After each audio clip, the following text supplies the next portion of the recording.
There are stories we hear in passing tales of family, of love, of regret, that stay with us long after the words fade. And then there are stories that reach into the very core of who we are. Stories that make us question the choices we've made, the people we've taken for granted, and the things left unsaid. This is one of those stories.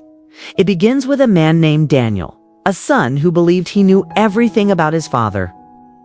Like many of us, Daniel carried both affection and frustration toward the man who raised him. His father, Edward, was quiet, reserved, and at times painfully distant. He worked long hours, spoke few words, and seemed to keep his emotions hidden away.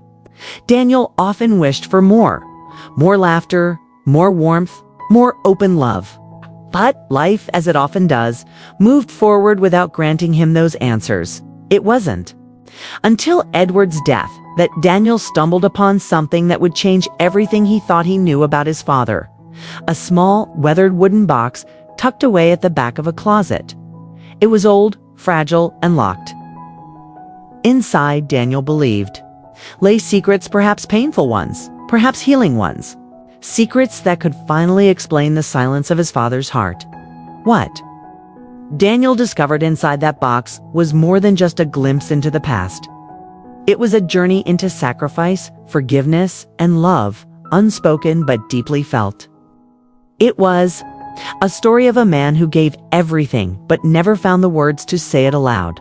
And for Daniel, opening that box was not just about uncovering the truth. It was about reclaiming a bond he thought he had lost forever. This is the story of Edward and Daniel, a story of silence, discovery, and the quiet power of love that endures even after death. Daniel sat in the dimly lit living room, the silence pressing down heavier than the walls themselves.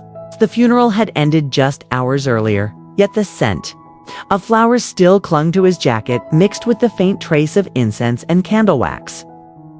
Edward was gone. The man who had been more shadow than light in his life was now nothing more than framed photographs and unfinished conversations.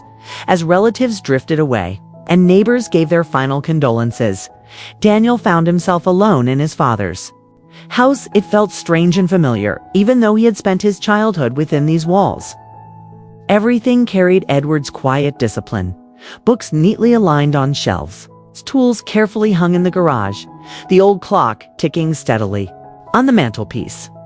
Yet beneath the order, there was something haunting and emptiness that seemed to whisper that Edward had lived with secrets.